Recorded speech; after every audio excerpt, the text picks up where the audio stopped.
यिर्मया अध्याय 38। मग यिर्मयाने सर्व लोकास जी वचने सांगितली ती शफाट्या बिन मत्तान, गदल्या बिन पशहूर, युकाल बिन शलेम्या व पशहूर बिन मल्किया यांनी ऐकली ती ही: परमेश्वर म्हणतो, जो या नगरात राहील तो तरवारीने, दुष्काळाने व मरीने मरेल, पण जो खासद्यांकडे जाईल तो जगेल, तो जीवानिशी सुटेल। परमेश्वर म्हणतो, हे नगर खात्रीने बाबेलच्या राजाच्या सैन्याच्या हाती जाईल व तो ते घेईल। मग सरदार राजाला म्हणाले, या मनुष्याला जीवे मारा, कारण असले भाषण करून या नगरात राहिलेल्या योद्ध्यांचे व सर्व लोकांचे हात तो निर्बळ करीतो। हा मनुष्य या लोकांचे हित नव्हे तर नुकसान करावयास पाहतो। तेव्हा सिदकिया राजा म्हणाला, पहा, तो तुमच्या हाती आहे, राजाला तुमच्या मर्जीविरुद्ध काही करिता येत नाही। मग राजपुत्र मल्किया याची पहारेकऱ्यांच्या चौकात विहीर होती, तीत त्यांनी यिर्मयास नेऊन टाकिले।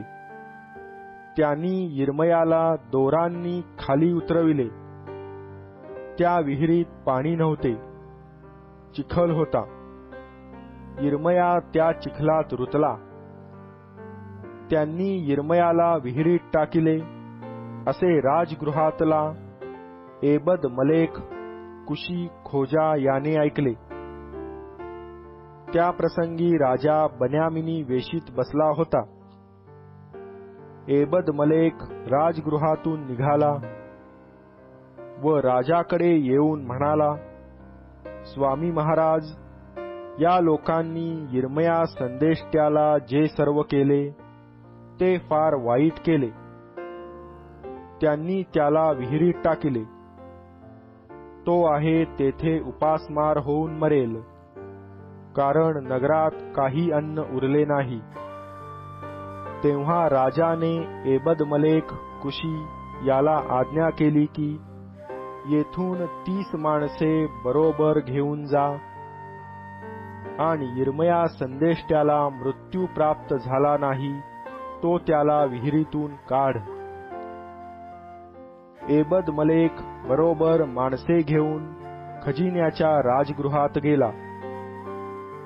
तेथून त्याने जुनी पुराणी फडकी व कुजट चिंध्या घेतल्या आणि दोरांनी त्या विहिरीत यिर्मयाकडे पोहोचविल्या। एबद मलेक कुशी यिर्मयाला म्हणाला, ही जुनी पुराणी फडकी व कुजट चिंध्या दोरांच्या आत ठेवून आपल्या बगलांखाली लाव। तसे यिर्मयाने केले। तेव्हा त्यांनी यिर्मयाला दोरांनी विहिरीतून वर ओढून घेतले। मग यिर्मया पहारेकऱ्यांच्या चौकात राहिला। नंतर सिदकिया राजाने यिर्मया संदेष्ट्यास बोलावणे पाठवून परमेश्वराच्या मंदिराच्या 3ऱ्या द्वाराच्या देवडीत आणविले। राजा यिर्मयाला म्हणाला, मी तुला एक गोष्ट विचारितो, मजपासून काही लपवू नको। यिर्मया सिदकियाला म्हणाला, मी आपणाला ती सांगितली तर आपण मला खरोखर मारून टाकणार नाही ना? मी आपणाला मसलत दिली तर आपण ती ऐकणार नाही।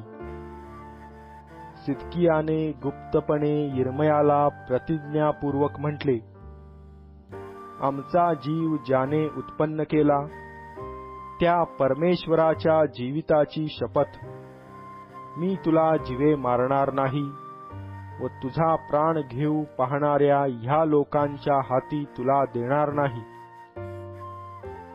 मग यिर्मया सिदकियाला म्हणाला, परमेश्वर सेनाधीश देव, इस्रायलाचा देव म्हणतो, तू बाबेलच्या राजाच्या सरदारांकडे गेलास तर तुझा जीव वाचेल व हे नगर अग्नीने जाळण्यात येणार नाही, तू व तुझे घराणे बचावेल.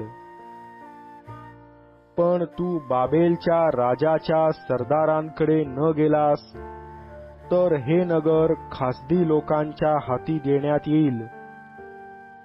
ते अग्नीने जाळीतील व तू त्यांच्या हातून सुटणार नाहीस. सिदकिया राजा यिर्मयास म्हणाला, जे यहुदी फितून खासद्यांकडे गेले आहेत, त्यांची मला भीती वाटते की ते मला त्यांच्या स्वाधीन करून माझा उपहास करीतील. यिर्मया म्हणाला, ते तुला त्यांच्या स्वाधीन करणार नाहीत. मी तुला जे सांगत आहे ती परमेश्वराची वाणी मान, असे मी तुला विनवितो, म्हणजे तुझे बरे होईल व तुझा प्राण वाचेल. पण तू निघून जाण्यास नाकबूल असलास तर परमेश्वराने मला प्रगट केलेले वचन हे आहे, पहा, यहुदाच्या राजाच्या घरी ज्या स्त्रिया उरल्या आहेत त्या सर्वांस बाबेलच्या राजाच्या सरदारांकडे आणतील आणि त्या म्हणतील, तुझ्या जिवलग मित्रांनी तुला दगा दिला, त्यांनी तुला चीत केले व तुझे पाय चिखलात रुतले असता ते निघून गेले आहेत. तुझी सर्व बायका पोरे खासद्यांकडे नेतील, तू त्यांच्या हातून सुटणार नाहीस. बाबेलच्या राजाच्या हाती पडशील. तू हे नगर अग्नीने जाळण्यास कारण होशील. सिदकिया यिर्मयाला म्हणाला, ही वचने कोणाला कळू देऊ नको, म्हणजे तू ठार व्हावयाचा नाहीस. पण मी तुझ्याबरोबर बोललो असे ऐकून सरदार तुझ्याकडे आले व तुला म्हणाले की तू राजाला काय बोललास ते आम्हाला सांग, आम्हापासून काही लपवू नको, आम्ही तुला ठार मारणार नाही. राजा तुला काय बोलला तेही सांग. तर तू त्यास म्हण, राजाने मला योनाथानाच्या घरी मराव्यास परत पाठवू नये असा मी त्याला अर्ज केला.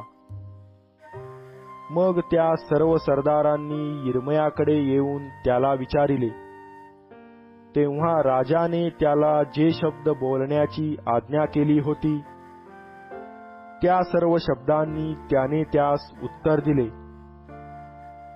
ते त्याच्याबरोबर आणखी काही बोलले नाहीत, कारण त्यांना ती गोष्ट समजली नाही.